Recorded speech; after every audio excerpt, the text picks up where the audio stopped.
हजुरहरू सम्पूर्णलाई मेरो नमस्कार।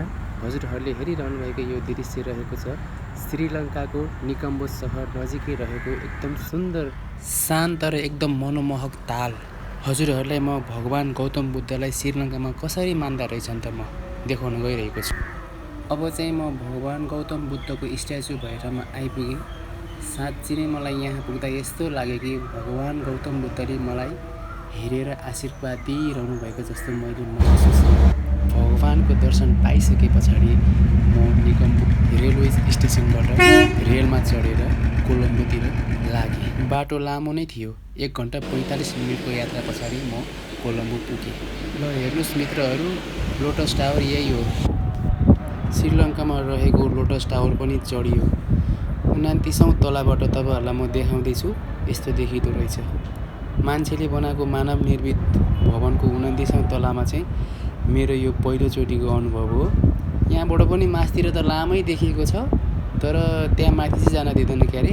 यहाँबाट चाहिँ यस्तो देखिँदो रहेछ। ल हेर्नुहोस्, रमाइलो। त्यो पर देखेको त्यो आकाश होइन, त्यो समुद्र हो।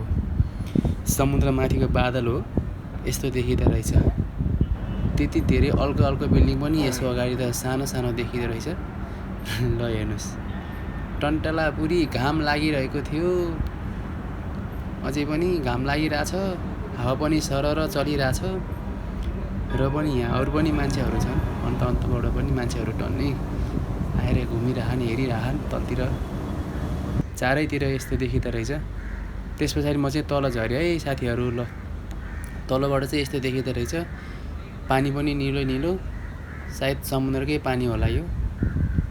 भवन पनि गगन चुम्नी। माथिबाट त अघि सानै देखाएको थियो, तलबाट त फेरि अर्कै देखिँदो रहेछ। यस्तो छ है। ल हेर्नुहोस्, श्रीलङ्का लोटस टावरदेखि चाहिँ 45 मिनट लेफ्ट राइट गरेर हिँडे पछाडि चाहिँ समुद्रतिर पुगिँदो रहेछ।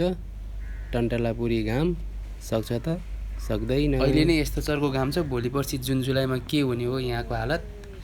मेरो आमै नि। पछाडिपट्टि देखाउँछु म तपाईँहरूलाई केएल टावर।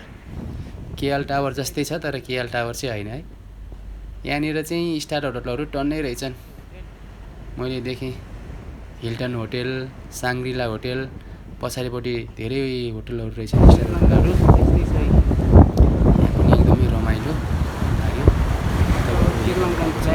ल हेर्नुहोस्, रङ्गी बिरङ्गी बिल्डिङहरू। यहाँ म्यापमा हेर्दाखेरि चाहिँ मैले मुरुगन टेम्पल पनि नजिकै देखिरहेको छु।